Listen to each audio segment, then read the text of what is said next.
Shalom. Uh, so last night's discussion with Fezzi, or this morning's discussion with Fezzi, got a lot of interest and discussion going because I think it has a lot to do with basically everything that this low corner has been trying to figure out for a long time. Oh wow, Rabbi Mullet is here. Oh, this is going to be painful. Okay. I love you, Rabbi, but you actually, I almost considered sending you an email warning you that we were discussing you in our discussion. And I wanted to make clear where I think when Chezi and I were talking, and a really important point, and Pesach is coming up Wednesday night, and I think there's a very important point of Amunah here. There's a very important point of our faith, and that which is fundamental to everything Judaism teaches.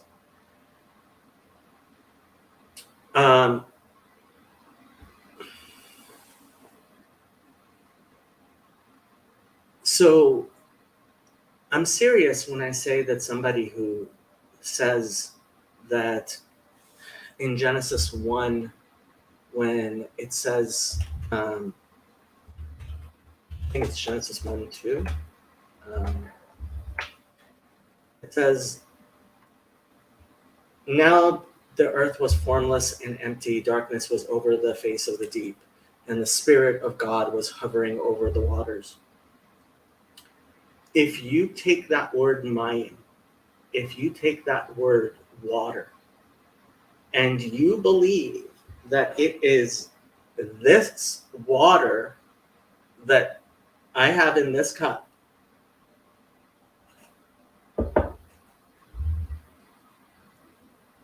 that is more heretical to Judaism than saying Moses never lived. And I'm not saying that saying Moses never lived isn't possibly, I mean, it's definitely closest thing. I remember it was like 20 years ago, David Wolpe, who is one of the rabbits who is popular in this for his Sam Harris debates, got up on Passover, and his Passover sermon was about how the Jews were never in Egypt. That's what the science says, and that doesn't change his faith at all. It made the front page of the Los Angeles Times. I believe it made the front page of the New York Times. Even a conservative rabbi, and you have to understand that conservative in Jewish terms is like the main line, right? So the fact that David Wolpe is doing gay marriages, that's, I mean, he's still a conservative rabbit.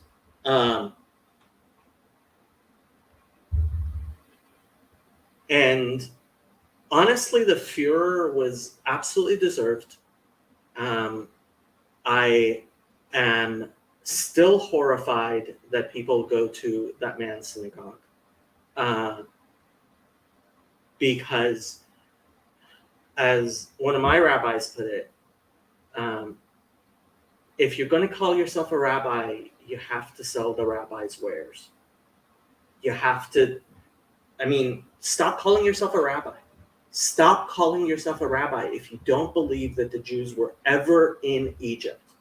If you don't believe in the Exodus, Ani Hashem Elokechem asher hotzetichem me'eretz Mitzrayim mibeit avadim. I am the Lord your God who brought you out of Egypt, out of the land of bondage. Just be honest and say you don't believe in Judaism.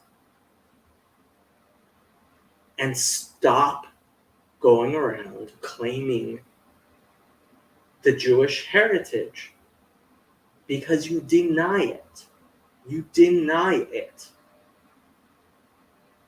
At the same time, somebody who believes that Genesis 1:2 is talking about actual physical water, and this is clear, it's anybody who disagrees with this is anybody who says that there was water before there was light. If that's how you're reading Genesis 1, you are completely outside of anything that can be called Orthodox Judaism. Completely outside of anything that can be called Orthodox Judaism. And that's important. And so I don't want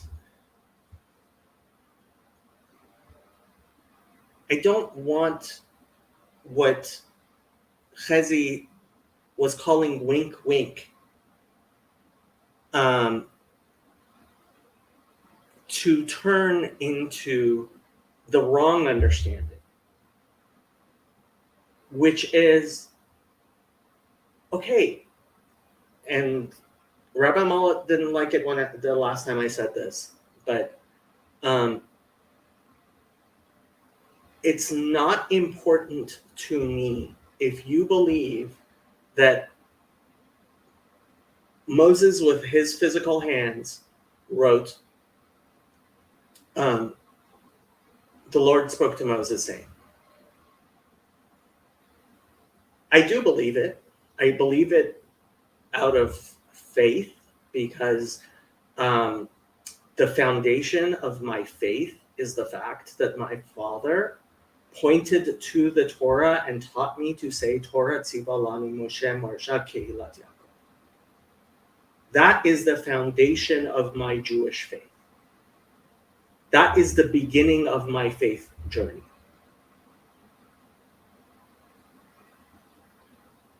If that doesn't fit with anything else I can understand from the world, then the fault is within me.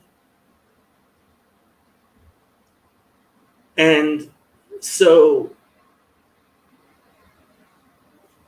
what we ended up last night, unfortunately, calling it wink wink, being this, and you only have to look at Piaget's levels of development, stages of development.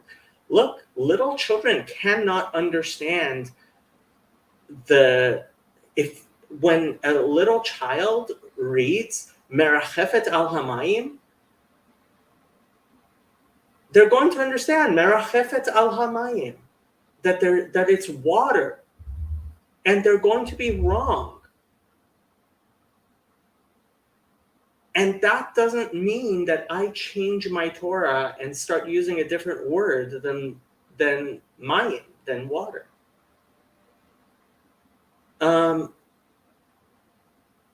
And having that understanding, that rejection of literalism is fundamental to Judaism.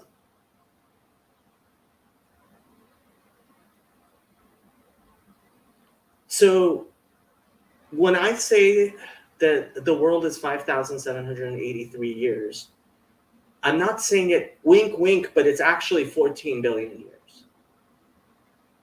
That's not what I'm saying. I believe the world is 5,783 years old. And it's 5,783 and almost 5 months old. And it's 5,783 and almost 84 years old, because there is a argument in the Talmud in Rosh Hashanah whether the world was created on Rosh Hashanah or on Pesach. And Elu ve'elu divrei Elokim chaim. I don't negate any of the opinions in the Talmud. Yet, at the same time, we do, in fact, have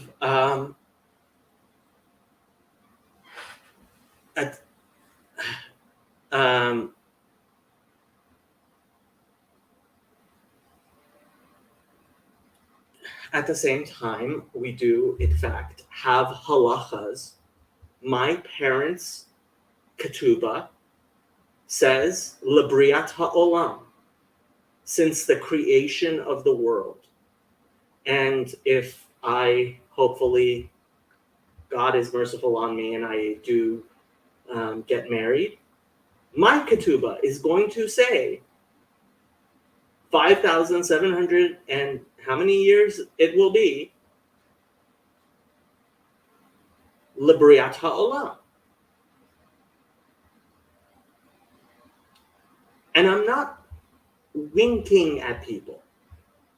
I am not being facetious. Yes, I understand the difference between the Omphalos hypothesis, and I understand Occam's razor, and I understand redshift, and I understand all that stuff. And that is a level of complexity that my Judaism not only can handle, but has been able to handle for 2,000 years plus. My Talmud talks about God creating the world betzivionam, or omphalos. And I didn't go looking for that Talmud. It was what we were learning when I was in yeshiva in Israel, was Rosh Hashanah. I know one tractate of the Talmud. I've made a siyum on it twice, and I should make a third one. Rosh Hashanah. And that's what it teaches. It teaches that when God created the world, he created fruit trees bearing fruit. The Talmud says that. And I believe it.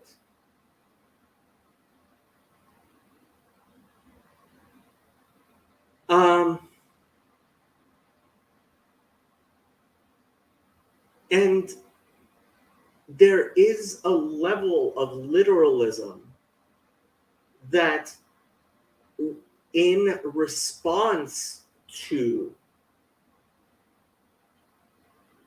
the heretical desire to take our understanding of science and mash it into the Torah. I could talk about abiogenesis and fleas. I could talk about, there's a lot of things to talk about. And frankly, the Rebbe talked about this stuff a lot.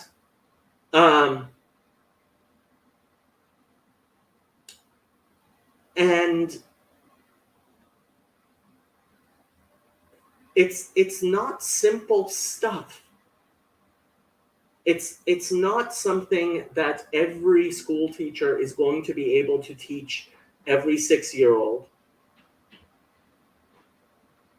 And I'm not just saying that because Rabbi Mullet is a second grade teacher, but also because, and while he is far, far, far more capable than the vast majority of second grade teachers,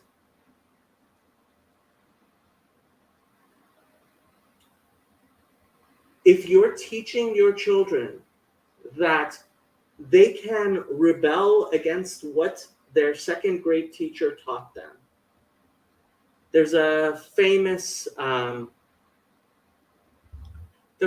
discussion.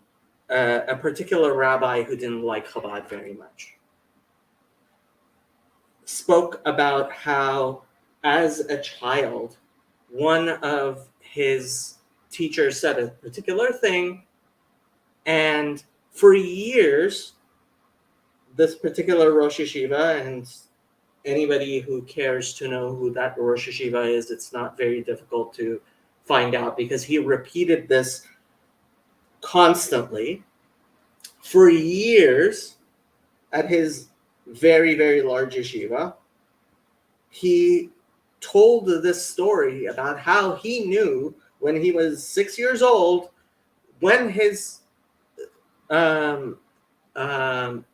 school teacher, who was a Chabad Chassid, said what he said, he knew that Chabad was wrong. And Rabbi Ezra Shochat, the Rosh Yeshiva here at Or El-Hanan, was heard this, and he went and asked the Rebbe about it. And the Rebbe said, I've grown up in Chabad all my life, and I have studied everything I can of Chabad Hasidus, and I've never heard such a thing. And until something like that is taught officially by one of the Chabad Rebbeim, that's not a Chabad teaching. And you can't go around saying that everything that your school teacher taught is representative of Chabad. And the same thing goes for Judaism, and the same thing goes for all religion and God. What your particular teacher teaches does not represent God, even if he is a malach, even if he is an angel. Because we're human beings. And the first thing we start with is a humility towards God's text. And that's the first thing we teach, is a humility towards God's texts, which goes beyond what, when I read it the first time or the 100th time or the 1,000,000th time, I am capable of fathoming. And that's the main disagreement that I felt so passionately about when I was discussing with Chazi.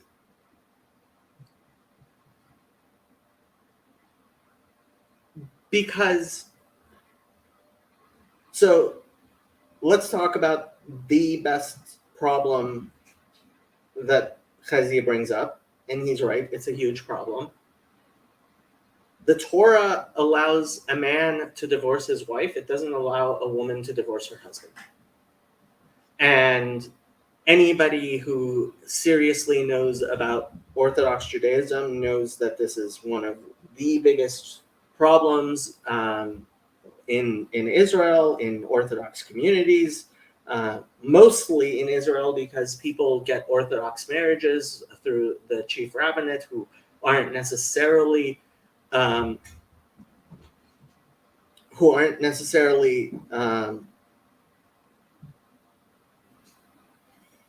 very religious themselves. And then when a rabbinic court orders a man to give a divorce, he refuses. He refuses, and she can't get married again. And this is a form of blackmail that some men have used against their wives. And this is a huge problem which much of society, Jewish society, lays at the feet of the rabbis. Fix it. Fix it.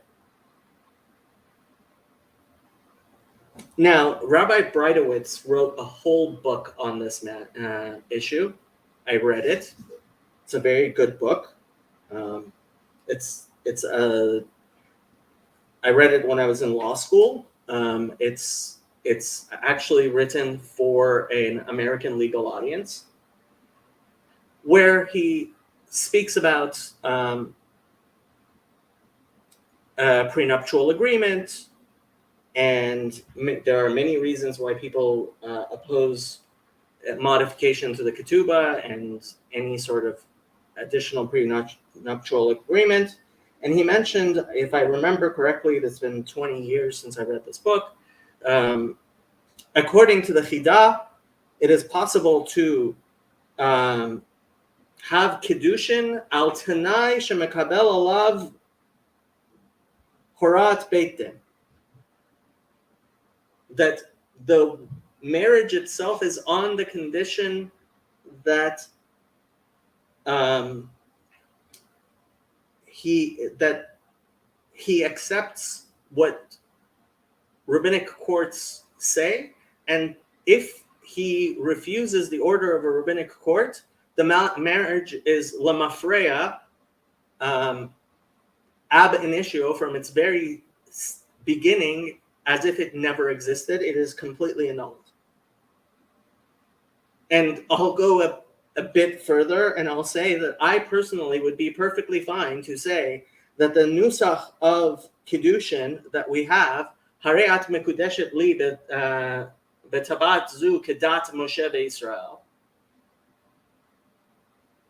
the vow, the vow that we say under the chuppah, which is, you are sanctified unto me through this ring, according to the religion of Moses and Israel, includes that Tanai in it. As far as I'm concerned, any Beit Din, that's my, I would have zero problems with if rabbis said such a thing.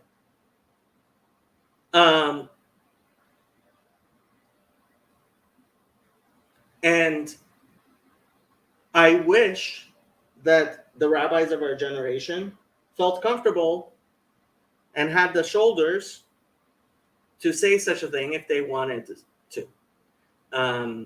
I don't mean to malign the chief rabbis.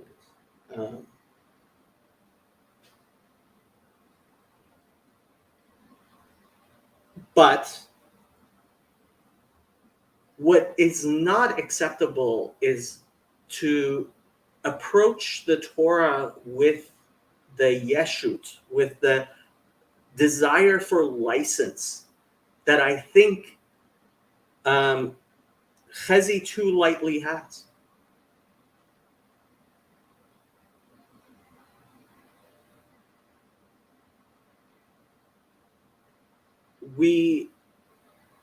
I believe that if yes, Rabbi Breit's book is an academic book. It's if you want to read it, you should check it out of your local law library. It'll be there.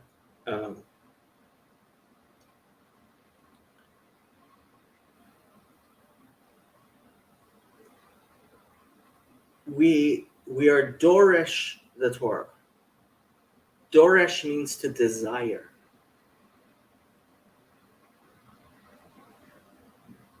We don't place ourselves into the Torah.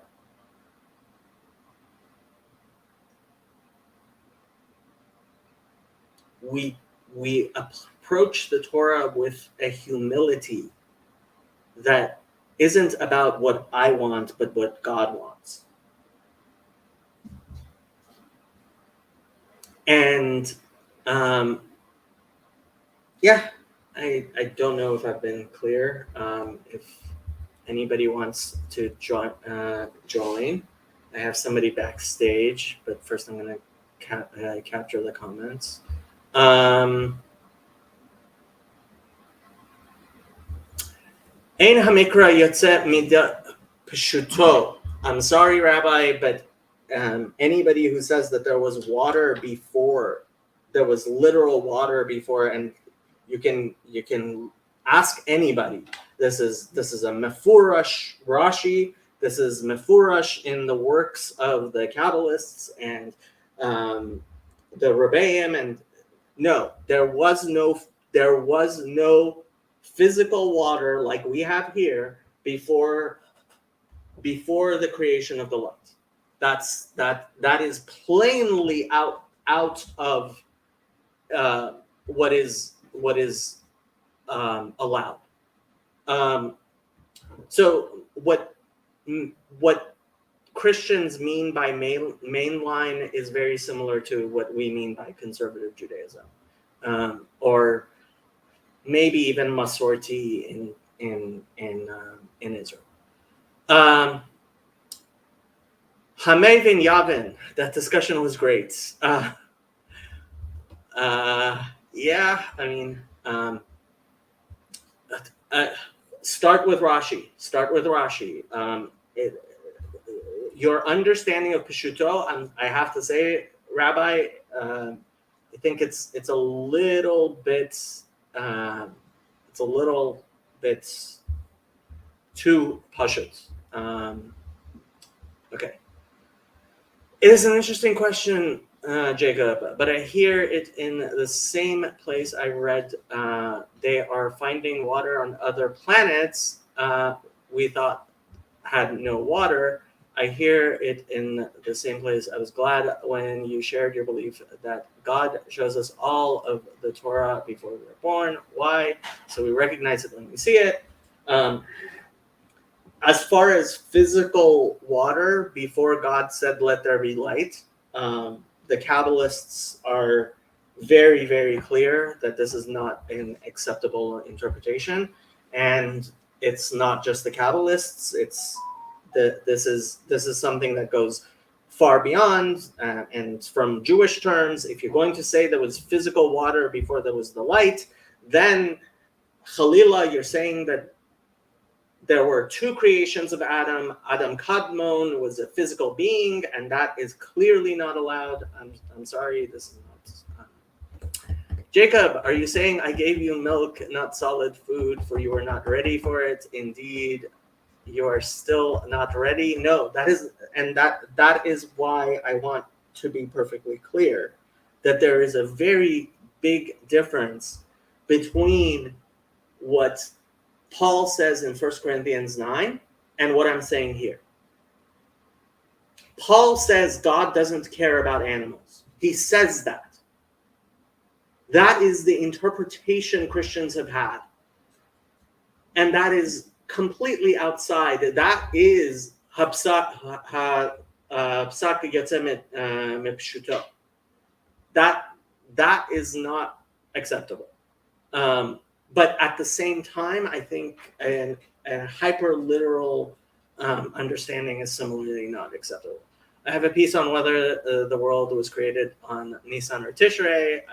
I would be glad to hear it, but I have to say that there are many places in the Talmud where the words of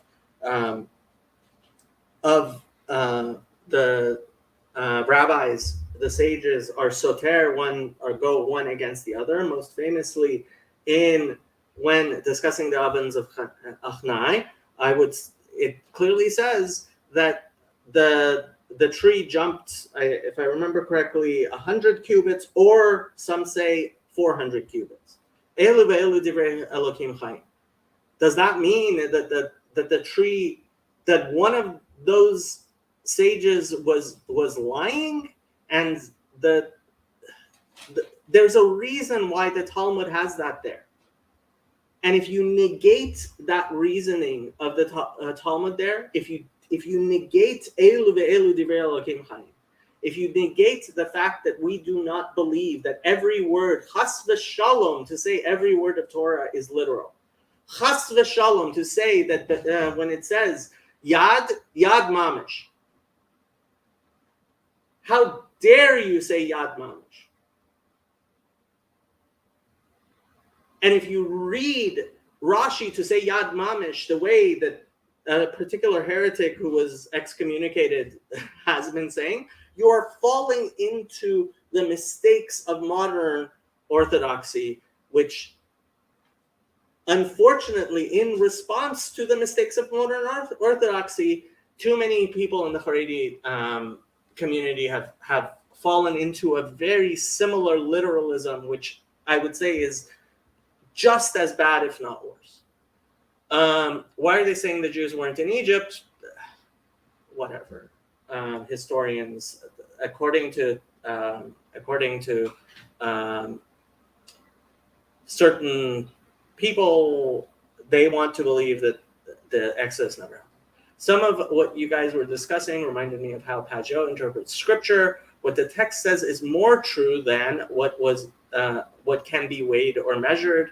It is deep and true in ways that our epistemic understanding of truth cannot know. I generally agree with you. At the same time, I have to say that I am not doing the wink wink as if I believe that there were never Jews in Egypt and the Exodus never happened. If you seriously believe the Exodus never happened, then the honest and truthful thing to do is to not believe in Judaism. And that's fine. Well, it's not, I believe you're wrong. I believe you're wrong, but it's better that you be honest rather than say the opposite and mouth words you don't mean with a wink wink. That's my problem. It's hard to tell from archaeology. We don't really have anything as far as hard evidence. The Brooklyn Papyrus is the best I've seen, but it's not much. The papyrus, I mean, that just says that there was a thing that's, although it is pretty old. And I'm guessing that got, I forget what the name of the papyrus is, but there is a papyrus. I also understand, I also listen from the place of raising my son, Jacob. There are truths God shares that sit deep in the bones. I held those truths because I believed him. Okay.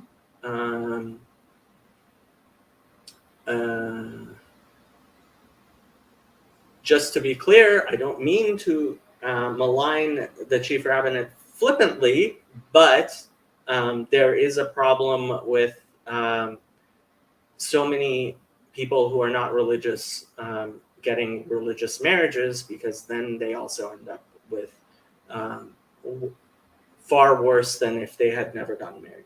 Hey, Jacob, can the rabbi withhold a Passover from a man who refuses to issue a divorce? I don't know how that operates. You're mixing things. But Jacob, if this is not written on the heart, then rabbis can't solve it. I'm not sure what you mean. No, that doesn't mean have any meaning. It's not like a sacrament. There are some communal exclusions that can be applied, but nothing that would prevent from someone from fulfilling the commandments. Rabbi Prido's book I mentioned. So things that they can exclude them from: share a meal, include them in a prayer quorum, speak to them. Yeah, that's there's cherem. We are 90% water. I don't look like that. Well, okay. It's a question. I don't think that to say Mayim is literal in that verse is heresy, even if it's wrong. It goes very much against Seder Hishtalshalut and Seder HaBriah, and it also goes against what Rashi very clearly. Rashi gives that example that it's a misunderstanding on thing. Is Passover considered a sacrifice or something else? That's a whole other thing. Pre-existing water is out of bounds unless you are the Ralbag. Okay, Rabbi Mendel Weinbach used to say there's a difference between heresy and stupid. Something can be stupid and still not be heresy. Yes, there's definitely a difference between heresy and stupid, but I have to say, for a very large number of reasons, there's a level of literal interpretation of the Torah, which, because it is so literal, and I am giving one example, it is completely against Torah values. You do believe when Scripture says the Spirit hovered over the water, there was something that word meant. Yes, there was something that word meant, but what it did not mean is physical water. I'm pretty sure the ancient usage of water could be something like chaos. There's all kinds of things it could be. What it could not be is physical water. How long were the Israelites in Egypt? Okay. What are your thoughts on this passage? It shall be eaten. Okay. That's a whole other thing. If somebody wants to come on and talk, you can click on, and why don't I share the link? St. Andrew, how are you doing? I don't think that name's gonna stick, man. Pick the different saints?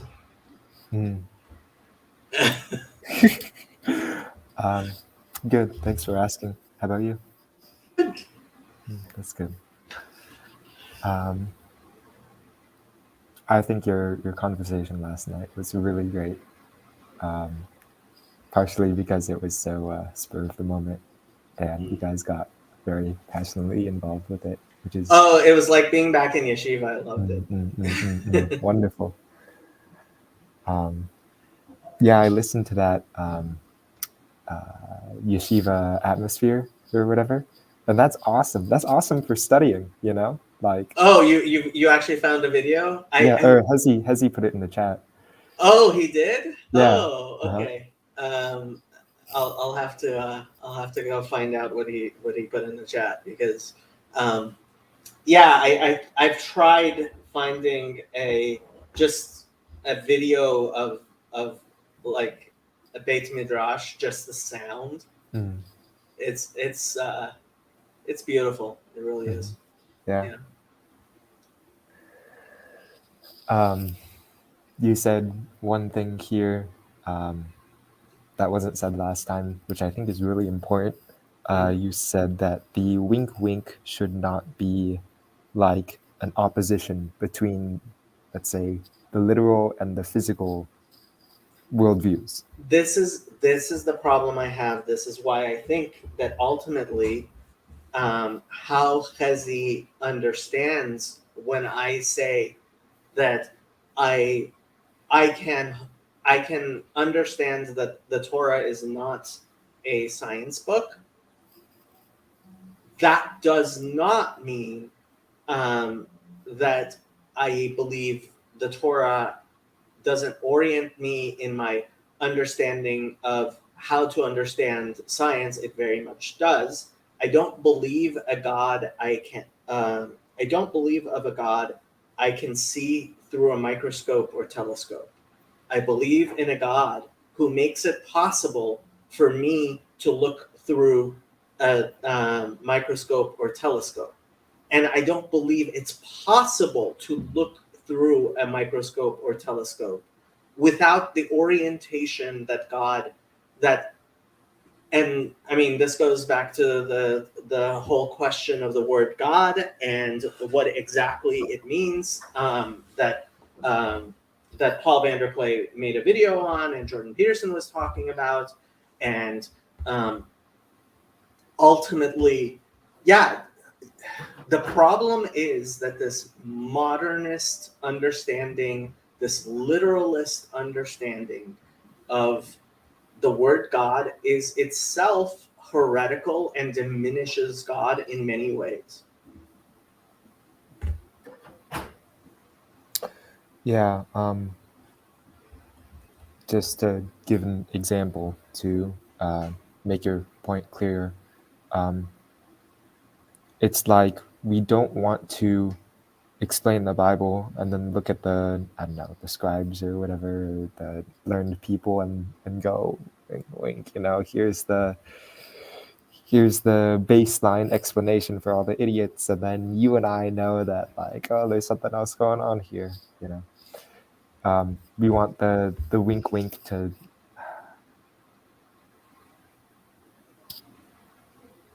Well, I mean, honestly, so the foundation of where we get the 13 principles of Jewish faith is Maimonides' introduction to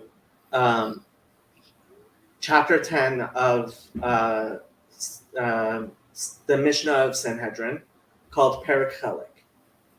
And he spends the vast majority of his ink railing against a type of literalism that is childish and foolish. And I think it is incredibly important that that what he writes be fully understood in its proper understanding. And I very much dislike how Chazi put it this morning, where he talked about him sneaking things in to the Mishnah Torah and then being more transparent in the Moreh Nebuchim. I don't think that that's what happened at all.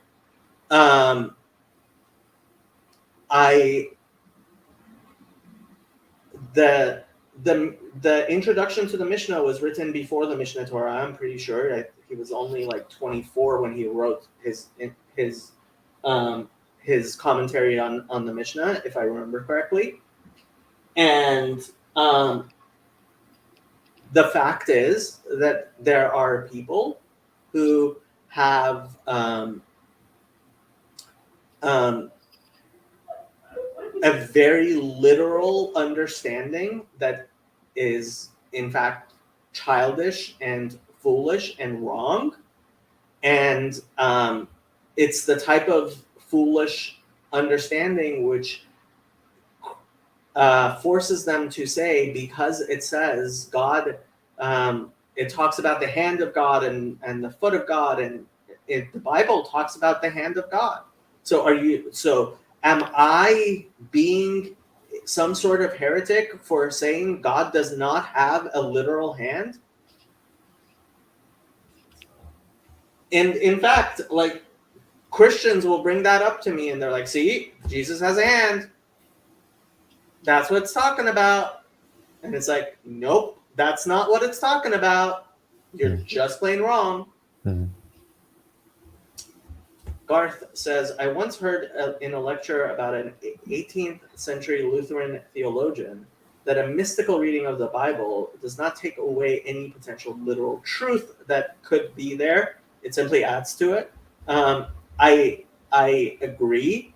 I have to say, I think there are places when you have to take literal truth, and it again goes back to very long letters that the Rebbe wrote, and about the different ways of knowing things. Phenomenology is a real discipline. Epistemology is a real discipline. There is a difference between observation, between estimation and extrapolation, and we have to be able to have a more complex understanding. And this is, I say this all the time, before you can study calculus, you have to study algebra. And before you study algebra, you have to know your arithmetic. And just because you learn certain things in algebra and in calculus, which somebody who doesn't know those things may see as somehow contradictory, right? We say you can't divide by 0, and then we take a Riemann sum where we estimate what would happen if you divide it by 0, right? But you said you can't divide by 0, right? And it's like, I'm sorry, you are taking things in ways you obviously don't understand. And I hope you learn more mathematics and have a more developed understanding. That doesn't mean we stop telling 5-year-old kids, you can't divide by 0. In fact, we tell 5-year-old kids, you can't divide by 0. So that theologian was Johann Gerhard. Okay? Who's sitting at the left hand of the Father? God doesn't have a left hand. No one I know suffers more from other people being than Jacob Federation. I have no idea what you're saying. Kabbalists understood the anthropomorphism as referring to the Sphirot Adam couple. I have not studied Sefer Yetzirah. No, I know almost nothing. And I am not just being. So many people here think I am being humble when I say that I am not at the level to study Kabbalah. In order to understand Kabbalah, first you have to have gone through the entirety of the Talmud. And I'm not being humble when I say I have one tractate of the Talmud. It's called Rosh Hashanah. It's right there. It's 26 pages, if I remember correctly. And that's all I know. I on the day of judgment, I am going to hold that up and say, God have mercy on me. Okay. Other people being wrong. Sorry, I don't actually suffer from other people being wrong. I really don't. In fact, the funny thing is, it's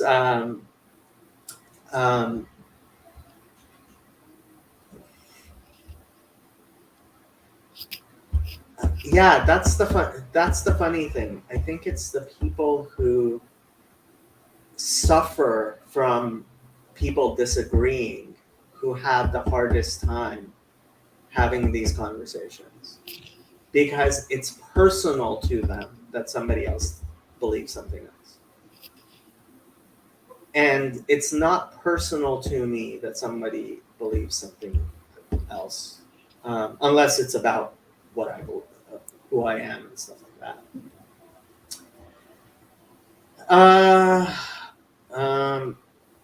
Yeah, I'm not going to answer that. If you want to understand Kabbalah, I totally can point you to Alan Moore graphic novel. Yeah. Okay, if somebody wants to click on, or if Andrew has more things to say.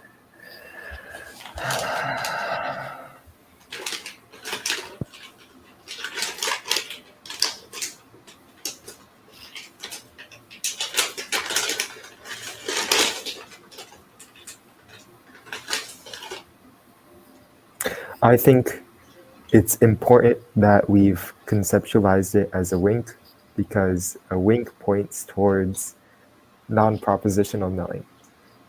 And if you're stuck in this literal propositional view of the Bible, then you need a wink to wake you up. But the problem is, people think by wink it means that I don't actually believe that I believe the world was created 14 billion years ago, and I do not. Yeah. I really do not.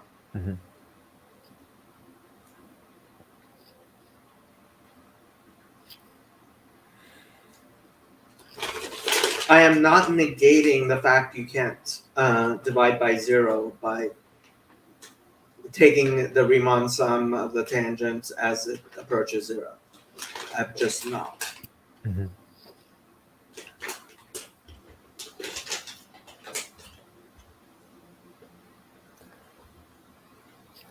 Wink wink meaning Exodus didn't happen. Can we get a fresh summary of wink wink, please?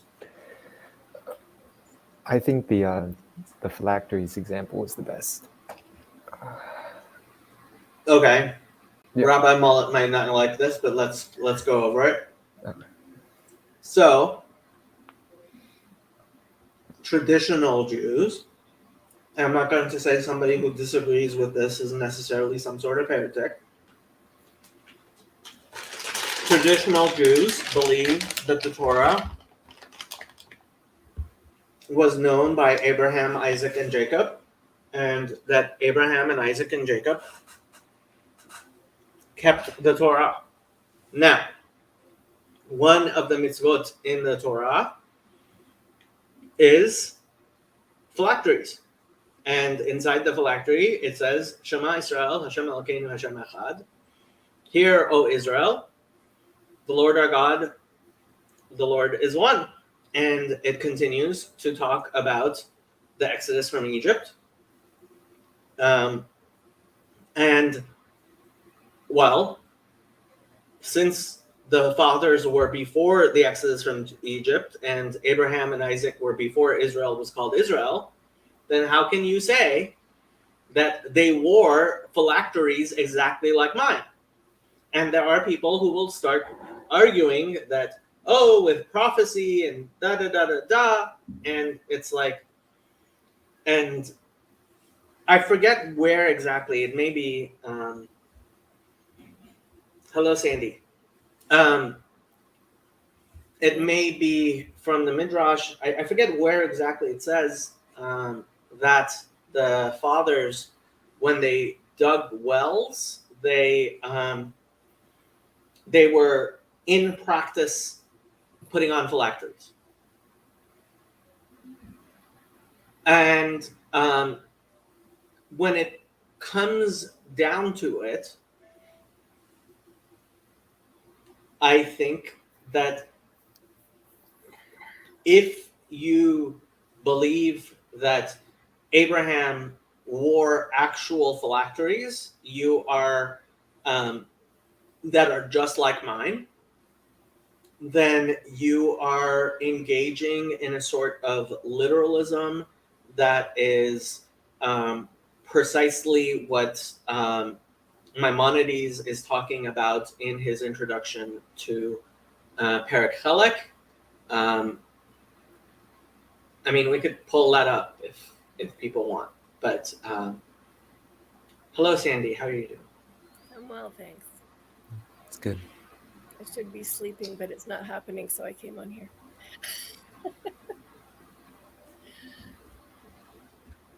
So Rabbi Mullet hopefully seems to agree. Understand that literally, the forefathers knowing the Torah before it was given is problematic. To understand it so literally that they knew Moses was going to be born. And this goes to things that Rabbi Breitowitz was explaining. And I know, Rabbi Mullet, you said that I am confusing things. I actually think that what Rabbi Breitowitz was saying was more on point than you may have. You might want to listen to what he was saying again, because ultimately I think that when he talks about the Torah as it existed before Moses was born, being in a different combination of letters than it exists now, that is an example of a necessary minimum of figurative understanding that unfortunately too much of Orthodox Judaism does not have. That Daniel being a writer, not a prophet, a bit from PBK was interesting today. Yes, well, kind of. Dennis Prager is not anyone. I was very surprised at some of the things Prager said, but yes, Christians seem to have this idea that the entirety of their Bible is equally as reliable, whereas it says clearly in the Torah that Moses has a greater level of prophecy than all other prophets, and so the Torah has we have three divisions, and the prophecy of Moses is more clearly true and pure than that of Nevi'im and that of Ketuvim. I have two questions when you get there. I addressed the topic of forefathers in the Torah and Vayetze. I should listen to more of your Torah, Rabbi. Yes, Sandy. What are your questions? One relates to something you said earlier. One is relates to something I said earlier, which was personal. So the first one was, I'm curious, because you're defending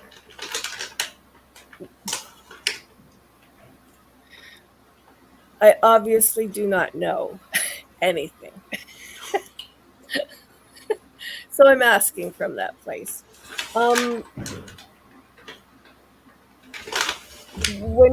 So question part one is, when you start from talking about the waters and the light, there's significance to the order, and there's a reason you're defending that.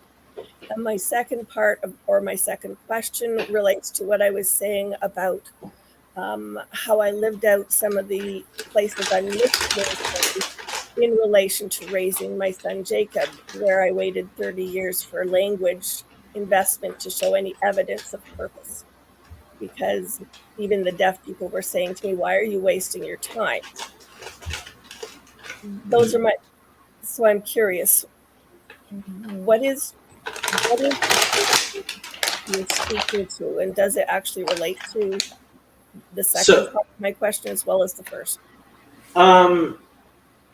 So the reason why I'm focusing on the water before the light is because Rashi on Genesis 1:1, it's the second Rashi on Genesis 1:1, very clearly uses that as an example of something that is wrong.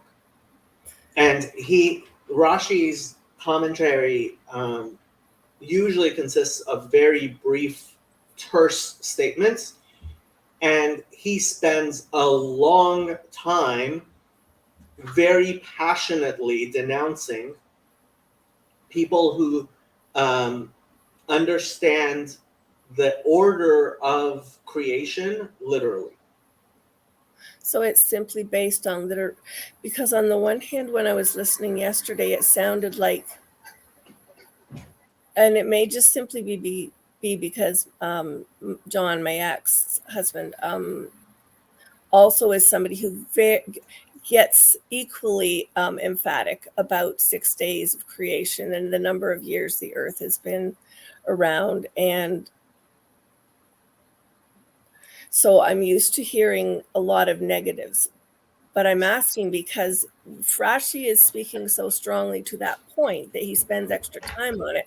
There is an alternate truth, and I'm curious, in terms of why the light, or what does he speak to that? Not what okay. Is. So, okay. No, so the reason why I by Rabbi Mullet, the reason why I am so the 5,783 years, there's many reasons, and I repeatedly said to Chazi I didn't want to get into it because it's a very long explanation, and I have explained it several times, and I even considered making a video and like explaining it. But honestly, I think even framing the question is just falling into the modernist trap in a way that I don't want to. And so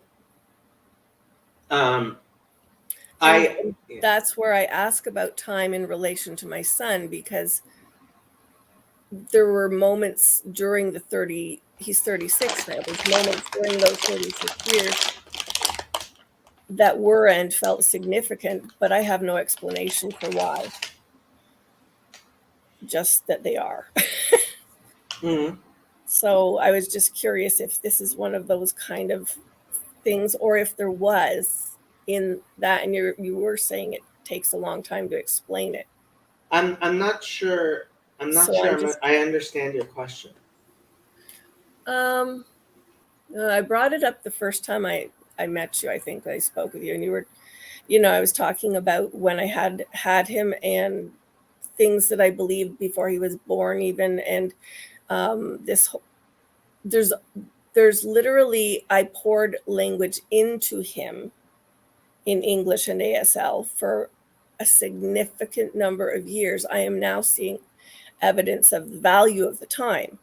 Okay. What does that have to do with 5,783 years? I don't know. Well, he had two other points of time that were sort of bursts of language. Once when he was 13, and then again when he was 26. Like when you look into, and I didn't study linguistics for a long time. I just took the one psycholinguistics course, and then all the autism courses and things.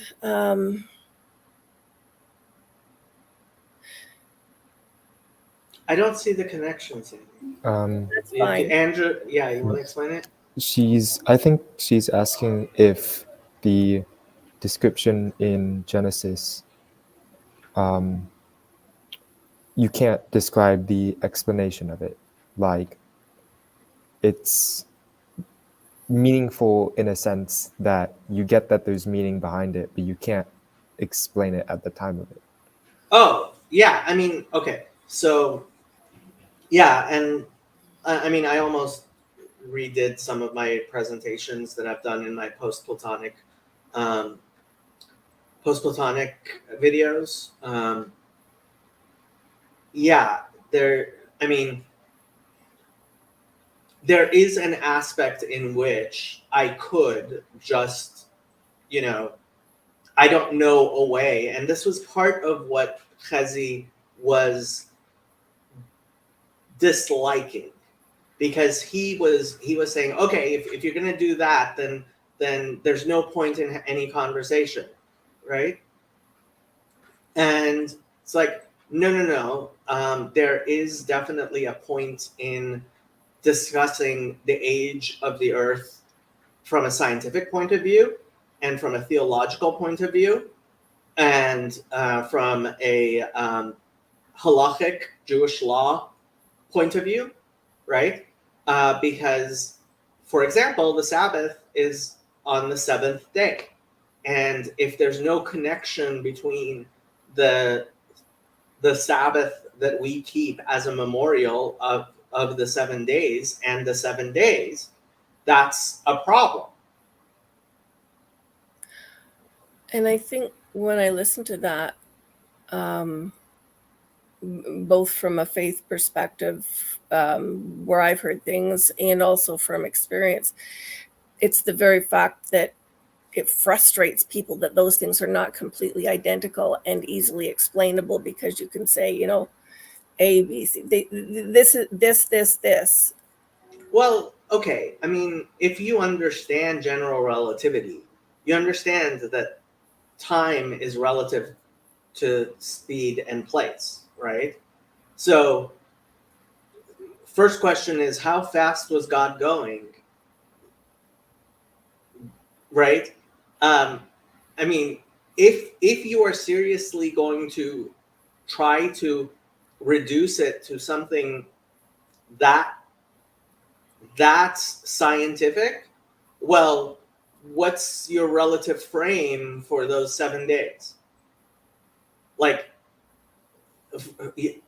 show me the tensor metrics, right? And matrix, right? And it's like, oh, well, I didn't think of the curvature of space-time. And it's like, yeah, you didn't, right? I use this analogy constantly, and nobody's liked it but me, but I'm going to do it again, and maybe nobody will still like it. But, so Jordan Peterson was talking to Richard Dawkins, and Richard Dawkins said, the Earth goes around the sun, not the other way around. And Jordan Peterson said, yes, it does. And my response was, this is a horrible example, because when we talk about the Earth going around the sun as opposed to the sun going around the Earth, what we really mean, right? What we actually mean is that the gravity of the sun affects the orbit of the Earth, whereas the force that the Earth exerts on the sun is too small to actually significantly affect the sun. But the whole discussion isn't, first of all, again, relativity, right? There's no static place, so neither one of them goes around, well, both of them go around each other. But beyond that, when we are having this discussion about the Bible, oftentimes people are pointing to Joshua making the sun stand still in the sky. And guess what? If you have a proper model of the cosmos, that's not dependent in any way on the gravity of the sun and the earth interacting, because it's actually about the spin of the earth, right? And so in that sense, the earth definitely doesn't go around the sun. And so the whole frame just falls apart if you actually understand. And if you expected your Bible, when describing whatever happened 2,000, 3,000 years ago, when Joshua made the sun stand still, to have said, you know what? The earth stopped spinning. You're a silly person. I don't think the earth could stop spinning. The waters would be in complete chaos again. I'm sure God could stop the earth spinning if he wanted to. We're talking about a miracle. Stop trying to... Okay, this is another example I thought of giving. Okay, quickly, one thing on your first example. Well, one and a half things. The phone keeps telling me I want to know that somebody's has figured out one component of relativity that Einstein was wrong on, apparently. That's an aside. But if you say that the earth goes around the sun and they're arguing about that, why doesn't the sun go around the earth too? Doesn't it depend on what scale you're looking at? Because if the entire universe is in flux and spinning, then they're obviously going around each other, no matter what I believe. Yes, but what they're doing is they're using a shorthand for the gravity of the sun affects the orbit of the earth. That assumes that's what we were talking about. Well, that's what they are talking about. Yeah. And the fact is, my other example, it would not bother me at all if we were to find out that tomorrow a extraterrestrial spaceship from several galaxies away lands on the Temple Mount, and they say, oh, you know what? We are the angels that everybody saw in the Bible, and and we have superior technology, and all of the miracles actually happened, and the Bible was the best way we could make your puny minds understand our superior knowledge and science. And then all the science fiction people, all the Sam Harrises of the world would have egg all over their faces, and that explanation for them is perfectly fine. Is perfectly fine. Whereas my explanation is crazy and has to be stopped, which is there's actually a God. And that's where it goes back to what Fezzi said. Oh, it's a simulation. Guess what? Maybe it is a simulation. Like, if you look at the scientific theories of how we got here, they are far crazier than anything any religious person ever said. If you believe in multiverses, right? There is zero possibility of there ever being evidence of a multiverse, whereas there is some possibility of God talking to a human being. because the explanation of multiverses precludes knowing it.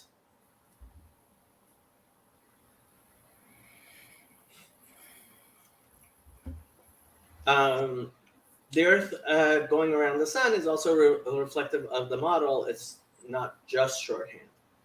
Okay. Wait, sliders wasn't real? I didn't see it.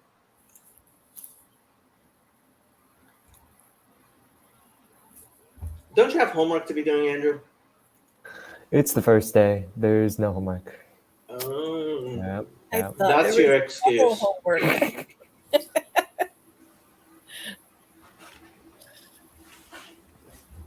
I should be doing my homework, especially since I won't be able to do it on Passover.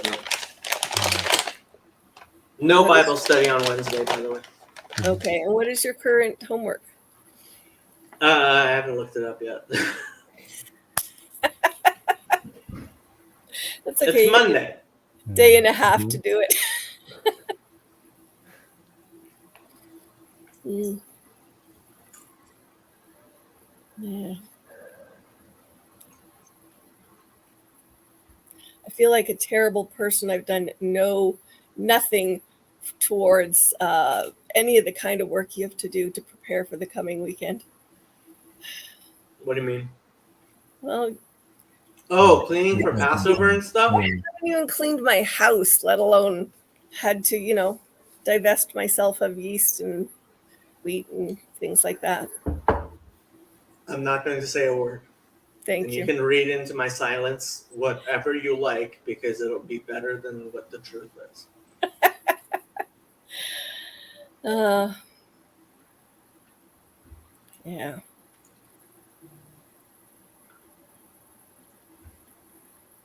I think Trump turning himself in legitimizes the system. He should cross the Rubicon and tell them to come get him. Honestly, if he lived in any state other than Florida, I think he would have fought extradition, but he can't. He can't give DeSantis that win.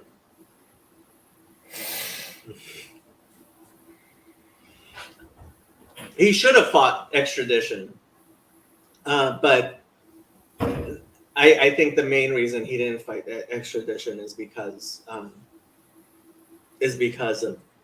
what you call it, DeSantis. DeSantis. Yeah. I know far less about my politics than you two do. I know hardly anything. I don't know. Used to be all on in. this.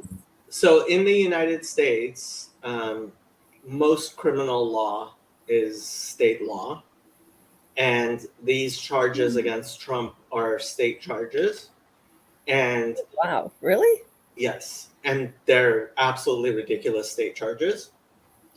And if a separate state is filing charges against you, you have additional rights to fight extradition, and DeSantis has already said that he would not extradite Trump.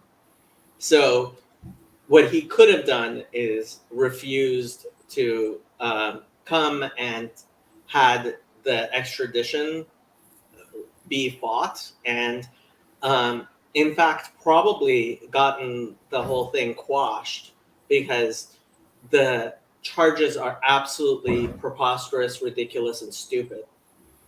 I've tried reading them. Do they have anything to do with any of the things that had people angry at him? Like, no, really? No. Okay. I thought I was missing it. Okay. No. These are the fact is that if I had undergone the type of political persecution that Donald Trump has, I would be on death row already. And I think any person would be, and I am shocked that a billionaire could live his life. I mean, they're charging him with keeping poor business records. if they wanted to charge me with keeping poor business records for my insurance business, I would be in prison for life. Mm-hmm. Right? They are, and the fact that he is this squeaky clean is absolutely amazing to me. I had no idea he was such a saint. I wouldn't have believed it. I don't particularly like the man. I detest the man. Constantly perplexed by a particular Christian I know who said couldn't stand him, but God told him to pray for him to be president. And I was like, oh, excuse me while I cringe. So when I was a little bit younger than Andrew, do you remember 2020 with Barbara Walters? Yeah. Okay, so I remember being like 15 or 16 and watching Donald Trump on Barbara Walters on 2020. And he was bragging on national television that he had gone to a restaurant with his mistress and his wife was there. And the two of them had gotten into a fist fight. And I thought that was the most disgusting thing any human being could possibly do. And then when I was working in community relations in poor neighborhoods and I was working at a homeless shelter, there were huge billboards of him, of his Trump University with selling courses like, for $6.99, I'll teach you how to be wealthy. And I just knew that every dollar was absolute fraud, right? So I never watched him on his shows, whatever they were called, You're Fired or whatever. And so I was surprised he had rehabilitated his horrible thing, apparently, to some extent, but it doesn't even matter. I did not vote for him in 2016. I, in fact, for the first time in my life, changed my registration from Republican to Democrat. Not Democrat, Libertarian. And I considered the Democrats. But the fact is,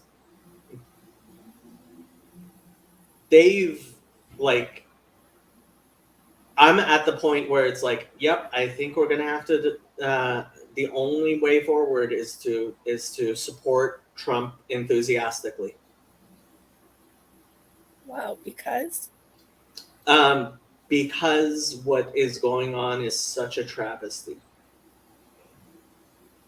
The way he's been treated over the past 7 years is such a travesty that everyone who has acted the ways that they have needs to be removed from power. And I can only hope that if he becomes president, he uses his presidential power with furious vengeance to root out all of his political enemies. This is what I don't get, and I know it's probably part because I'm Canadian, maybe, but is it because it's more of a two-tier system? Like, I have no clue even what you mean by that explanation. Okay, so he was impeached twice in 4 years. Are you leaving, Andrew? You're not really going to go do all that homework you don't have, are you? No, I'm getting dinner. I'll be back though. I'll see you. I probably won't be here. Go get dinner. Mm-hmm. I should go get dinner too. No, I mean the pure lawless, completely illegal and unprecedented, everything that they have done is absolutely unconscionable. And if they, as opposed to treating him the way they had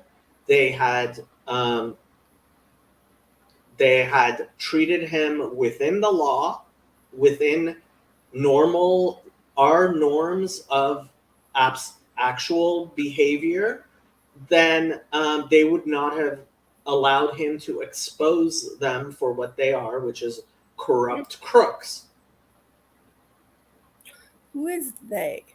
Mitch McConnell, As in people from Nancy Pelosi. other side, No. Mitch McConnell's Republican. within his own caucus. Oh yeah. No, he has exposed the elites in the United States from top down for being absolutely corrupt. And the entirety of the media has been lying nonstop for 7 years. You said that before. That's interesting because you never picture. Well, I never picture that being. I never picture that being possible to the degree you're describing. Neither did I.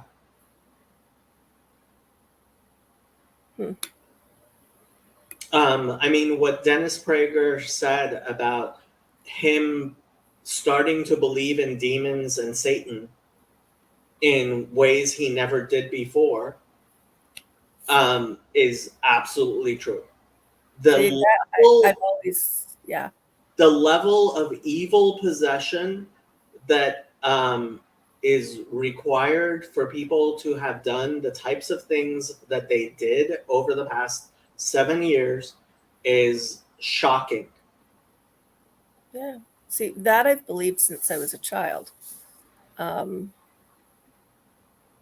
Maybe wouldn't have put such words to it, but I've always believed that and have had moments of actually,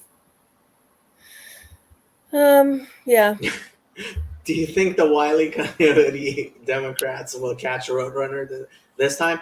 Honestly, the charges in Georgia were the charges in Georgia sound like actual charges, but these charges in New York are going to, in fact, turn those charges into jokes as well. Yes, Chazi, we spoke about you at length. Any port in a storm, throw a bunch of charges at the wall, see if you can make anything stick. No, they're making it worse. That's not a good idea. Like, that's just from personal life. No. Well, that's what they've been doing, and it's so. Yeah. Are the charge? So then, is this? I mean, you're mentioning that what he is being charged with is not even a crime. Oh, is this like there's a difference between heresy and stupidity? Yeah. Okay. No. So you have. I mean, I cannot. If the judge had any shred of decency, he would not only throw out the charges, he would make a public statement censuring the prosecutor's office for what they were doing, and possibly sentence the prosecutor to 6 months in jail. Okay, but I have a question. You worked in insurance for a long time. Yes. Is this not that same principle of they're simply not going to do what isn't good insurance for themselves, even though it's not a financial kind? What do you mean? Yesterday, you were using an example of breaker systems versus fuses. In whatever's going on here, if you say the judge, if it was an upright judge, he would do this or that. Right. Then he. Oh, I don't expect him to do the right thing. Greater value to him then. Right. I think our judge. I think the judge is obviously corrupt. Yeah.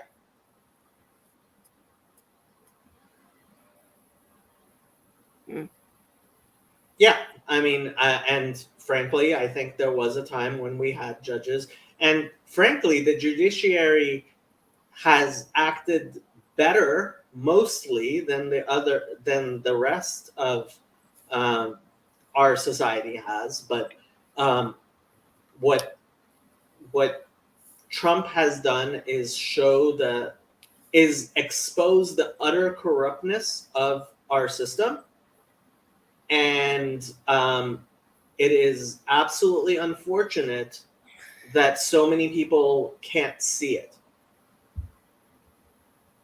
It can be hard to see things where you don't want to see them. Like, my ex is having a bit of a war with his church over some very basic things, snow shoveling, getting the guy on the scooter into the building appropriately and stuff. He doesn't come at it in a very nice way, but he's not wrong. It's so, yeah. Well, no, I mean that this is what he does, and he does completely. He exposes the fraud that our elites are, and that's how he's been successful.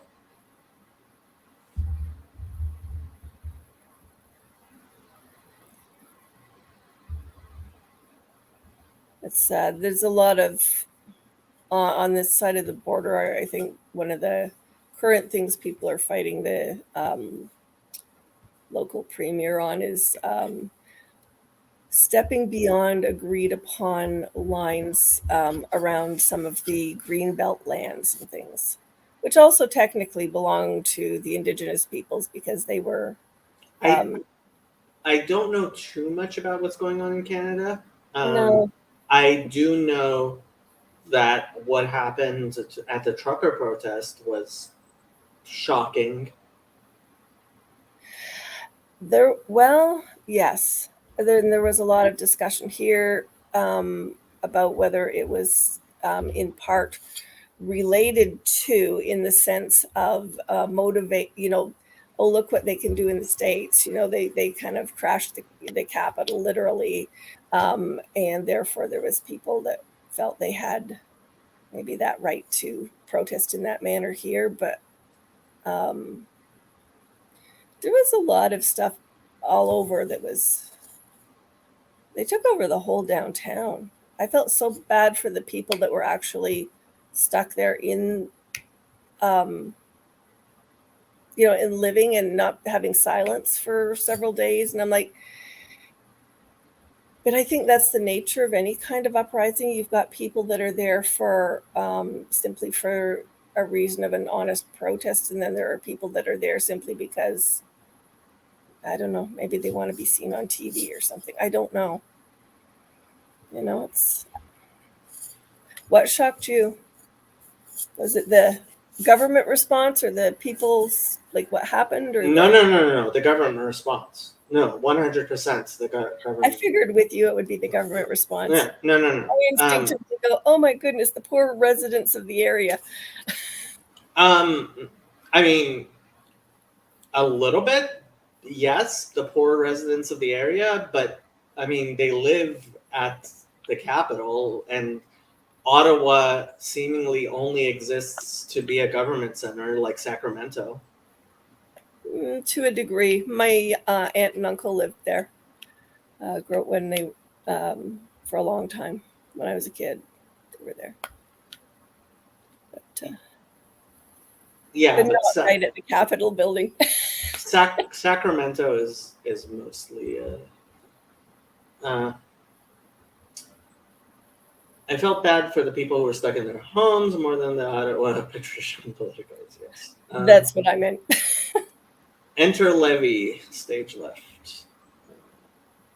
Yeah. Okay.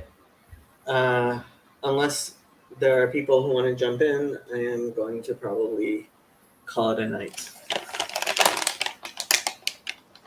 Well, thank you for the conversation. My pleasure. I can now settle down and do what I should be doing, which is sleeping. Sleep is good. I shall say good night. Good night, Daniel.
Okay, good night, people.